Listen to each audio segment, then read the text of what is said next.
विज्ञान हैरान। शोधकर्ता और विज्ञान लेखक डॉक्टर विपुल कीर्ति शर्मा, इनका एक रोचक जानकारी भरा आलेख। हम में से अधिकांश लोगों ने करीब 60 दिन लॉकडाउन में बिताए और इतने दिनों में ही हम सब बाहर निकलने को बेताब हो गए। पर सोचिए, अगर कोई 17 साल तक लॉकडाउन में रहे तो प्रकृति में एक जीव लगभग इतनी ही अवधि तक बंद रहता है।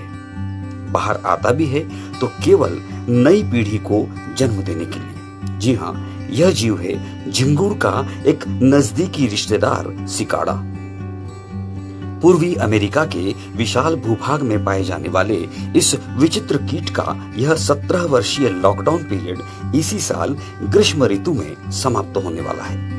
पूर्वी अमेरिका में ग्रीष्मकाल जून से अगस्त तक चलता है, तो यह अब से कुछ दिन बाद ही बाहर निकलकर खुली हवा में सांस लेगा।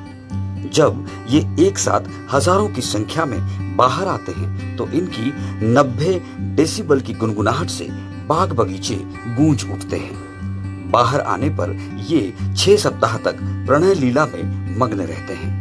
मादाएं अंडे देती हैं और उसके बाद सभी वयस्क सिकाड़ा मर जाते हैं। विश्व भर में सिकाड़ा की करीब 3000 प्रजातियां पाई जाती है, जिनमें से अधिकांश का लॉक इन पीरियड 1 वर्ष ही होता है।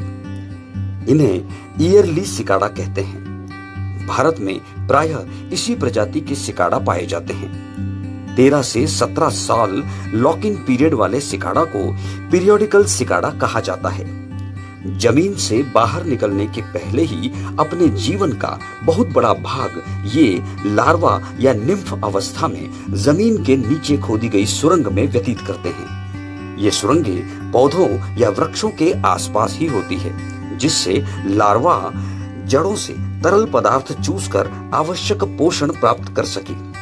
जब 17वें साल में इनकी 8 इंची गहरी जमीनी सुरंगों का तापमान 18 डिग्री सेंटीग्रेड पर आ जाता है, तब इनकी बायोलॉजिकल क्लॉक का अलार्म बज उठता है और ये हजारों की संख्या में एक साथ जमीन से बाहर निकल आते हैं।